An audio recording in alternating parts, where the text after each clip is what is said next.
Isso que era rapidinho, já estamos de volta aqui com o nosso Jornal Metropolitano especial de sábado, né? Os destaques da semana, os quais você confere comigo, direto do Rio de Janeiro. E claro, né? Com ele, Thiago Santos, que já está lá em São Paulo, nos estúdios da NGT São Paulo, o galã da NGT. Eita. Aliás, ô Thiago, parabéns, né? Mais um ano de namoro, aliás, fez um ano de namoro, né? Tá enrolando a Renata. Ele tá aí, deixa eu ver, abre a tela aí, dele tá lá pronto? Mais um ano, hein, meu filho? Mais um ano de namoro com a Renata, mais um ano, ou você fez um ano, né? A dúvida é essa, você fez um ano com a estamos informando aqui, é um ano, e só não enrola a Renata, né, meu? Não enrola ela. Boa noite, ô Thiago Santos. Boa noite, João Leite. Que enrolar o quê, rapaz? Tá louco? Já viu o jornalista enrolar alguma coisa? Ó, obrigado pelos parabéns, os últimos 12 meses foram muito bem vividos e com certeza absoluta, ela também curtiu bastante. E ó, para de falar que eu sou galã da NGT, viu? Que já tá pegando mal aqui na casa. Vai, é só um jeito carinhoso de falar com você, garoto. Grande Thiago Santos, que traz todos os sábados os destaques de São Paulo. Mas antes de falar das notícias de São Paulo, só pra saber, tu curtiu o jogo, ô Thiago? Gostou do jogo de terça-feira? Ah, João, nem dá pra comentar, né? Vergonha nacional. Poxa vida, 7-1 foi uma goleada histórica. Sem contar as piadas que tivemos que ouvir nas redes sociais. Difícil, hein? E agora estão cogitando o Tite para ser o novo técnico da seleção. Ou depressão brasileira, como você disse essa semana, não é, João? Pois é, rapaz. Será que o Tite encara a briga? Deve encarar, né? Pois o Tite é guerreiro. Mas, brincadeira à parte com o Tite, porque eu gosto do Tite mesmo. Ele já defendeu o meu time, inclusive do coração. Mas, Thiago, a capital paulista não tá lá essas coisas, né? Teve aí um problema grave na terça-feira, né? Na quarta também. A Grande São Paulo registrou ao menos 7 ataques a 26 ônibus na noite de terça-feira. Os ataques, inclusive, ocorreram na capital paulista, em Osasco, também na capital e em Guarulhos, né? Na noite de quarta-feira, a Polícia Civil e o Corpo de Bombeiros informaram que foram registradas ocorrências isoladas de vandalismo na cidade de São Paulo, que resultaram em 26 veículos incendiados, 24 ônibus e 2 automóveis. Segundo a Secretaria de Segurança Pública, os fatos estão sendo investigados no sentido de identificar e prender os criminosos. Coisa chata, hein, Thiago, que aconteceu aí em São Paulo, rapaz? Os coletivos foram incendiados num período de 2 horas. Por causa das ações criminosas, empresas de ônibus chegaram a recolher os veículos na terça-feira, prejudicando passageiros. Os coletivos voltaram a funcionar nesta quarta-feira, feriado da Revolução Constitucionalista de 32. Os ônibus foram atacados após o Brasil perder para a Alemanha na Copa do Mundo. Até esta manhã não havia confirmação da Polícia Civil se as ações criminosas tiveram relação com a derrota brasileira no Mundial de Futebol. Além dos coletivos incendiados, também houve registro de saque a uma loja de eletrodomésticos na capital durante a noite, logo após o jogo da Copa. Pouco depois das 7 da noite, um grupo saqueou uma loja de eletrodomésticos na zona leste da capital. O ataque foi na esquina da Avenida Mateu Bey com a Rua Francisco Cordelli, no bairro de São Mateus. Vândalos arrombaram a porta do depósito, o alarme disparou e a polícia flagrou os jovens com os eletrodomésticos nas mãos. 6 pessoas foram detidas, 4 delas menores de idade. Alguns eletrodomésticos foram levados pelos jovens que conseguiram escapar. Ainda não se sabe o valor do que foi roubado. Que chato, né? Agora, cabe também a polícia agora, né, Thiago, investigar e ir a fundo para saber quem são os responsáveis. Porque 24 ônibus incendiados, 2 carros de passeio, saque à loja. Isso é uma ação criminosa, né? Tem que haver uma punição severa, concorda comigo, não? E para esses responsáveis por estes atos. Já o Thiago volta, ele volta com as notícias de São Paulo e outros destaques durante a semana que o Jornal Metropolitano trouxe à tona, né? Thiago, até já, eu volto com você direto de São Paulo. Um abraço aí, meu filho. Cuidado. Até já. Tá certo, então. E olha, impotência sexual, uma doença que tem tratamento. A reportagem é do pupilo da NGT, que também está à frente do Rio para Todos, né? De sábado e domingo, às 6 da tarde. Rodrigo Souza conta pra gente. Impotência sexual é um assunto sobre o qual muitos homens evitam falar, mas atinge em algum grau 25 milhões de brasileiros acima dos 18 anos. Entre a faixa dos 40 anos, 30% não consegue ter relações por falta de ereção. Mas o problema tem tratamento, que pode variar de terapia à prótese peniana, passando por remédio oral e injeção. A impotência sexual entra dentro de um diagnóstico de uma disfunção sexual.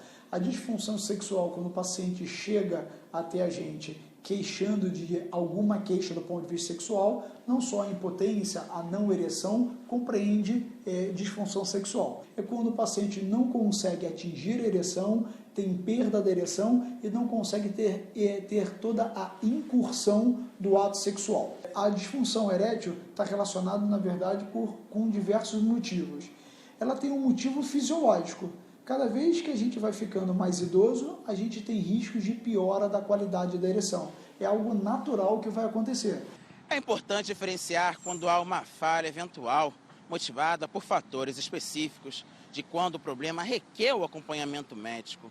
O tratamento inicia-se com uma avaliação laboratorial para saber como estão o metabolismo, colesterol e os triglicerídeos. O doente que manifesta início de disfunção erétil, ele pode ter risco de ter outra alteração mais grave dentro de 2 anos. Ou seja, aquele paciente de 48 anos que passa a ter alteração de função erétil, ele pode ter algum risco de infarto nos próximos 2 anos. Dados internacionais revelam que até 70% dos pacientes respondem bem ao tratamento com medicação. Quando o homem não reage ao remédio, porém é indicado o implante de prótese peniana. Como que é o planejamento relacionado ao tratamento do doente de disfunção erétil? O doente vem à consulta, a gente precisa ter entendimento qual é o interesse, quais são as aflições, como está a relação do casal e qual o interesse do casal frente às questões de ereção e as questões relacionadas à parte de disfunção erétil. É interessante a gente ter um entendimento inicial se o paciente tem alguma doença crônica, pressão alta, diabetes, outras doenças associadas e se ele está bem controlado relacionado a essas doenças. Problemas na próstata e o uso de anabolizantes ou remédios contra depressão e hipertensão para emagrecer também podem piorar a situação. O cigarro, por sua vez, obstrui os vasos, levando menos sangue até os corpos cavernosos do pênis. O sedentarismo aumenta a gordura abdominal, atinge os vasos e diminui a testosterona. Além disso, o estresse e a depressão interferem nos sinais cerebrais e pode desencadear a perda do desejo sexual. A prótese peniana é mais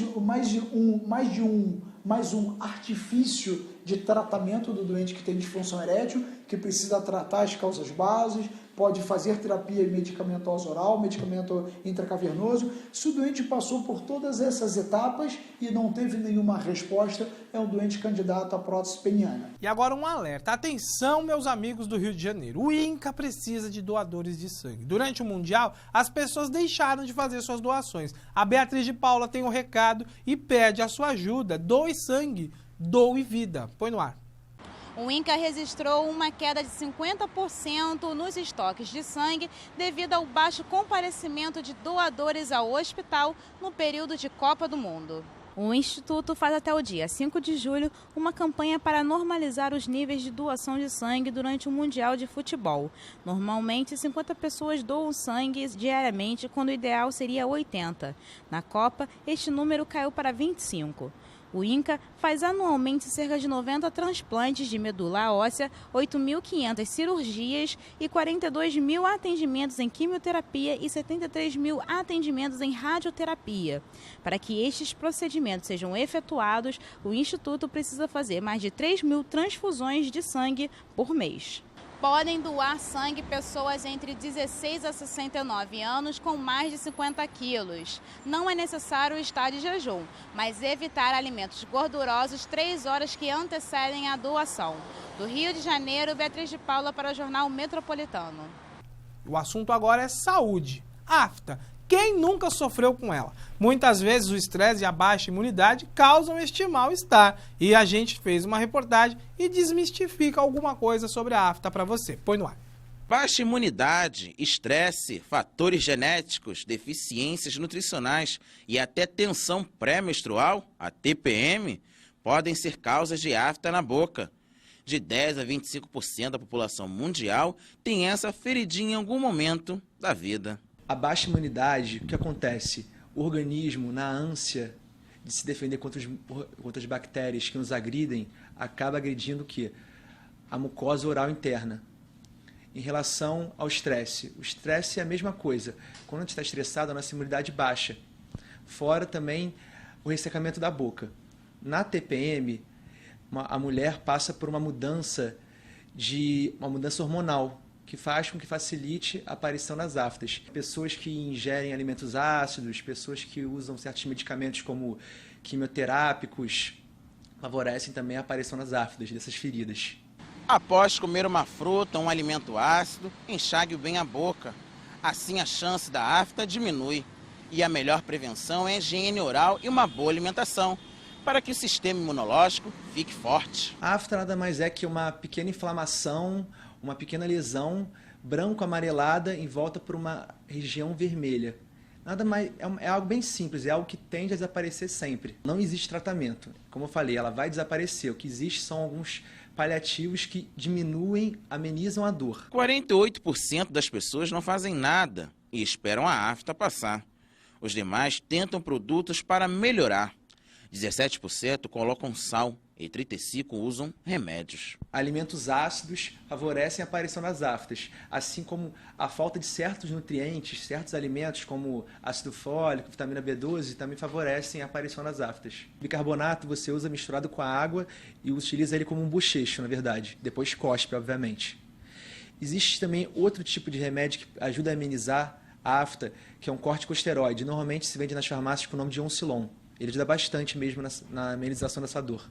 Pessoas de todas as idades podem ter esse incômodo, mas ele é mais comum em crianças e menos comum em idosos, pois com a idade a mucosa da boca fica mais grossa. Parece mais nas crianças. Quanto mais velho, com a mucosa ficando mais espessa, ela tende a diminuir a aparição delas. E olha, o que chamou a atenção esta semana aqui no Rio de Janeiro foi uma reportagem do Guilherme Alves, uma reportagem especial, que mostra o Rio de Janeiro antigo, na década de 60, quando ainda era a capital federal. Você vai acompanhar agora esta reportagem que o nosso grande repórter Guilherme Alves fez. E olha, é sensacional. As imagens, muita gente recordou, olha, eu lembrei e tal. Vamos rever essa reportagem que está sensacional. Põe no ar.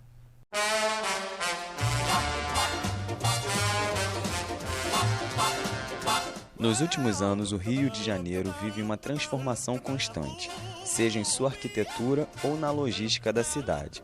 Os grandes eventos que estão sendo realizados na Cidade Maravilhosa contribuíram para as alterações de suas paisagens.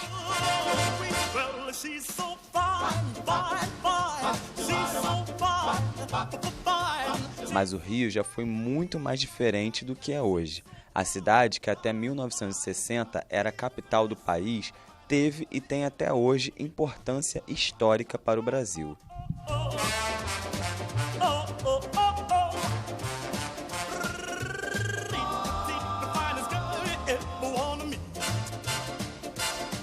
A exportação do ouro extraído em Minas Gerais era feita pelo porto da cidade, que também era o principal meio de comércio dos escravos vindos da África.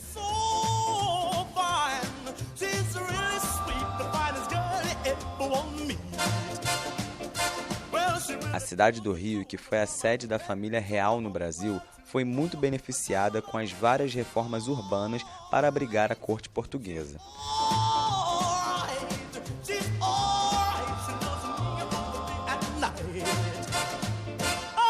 Até 2016, ano em que a Cidade Maravilhosa sediará os Jogos Olímpicos, estão previstas mais modificações na paisagem urbana do Rio, que cada vez se distancia do que já foi no passado.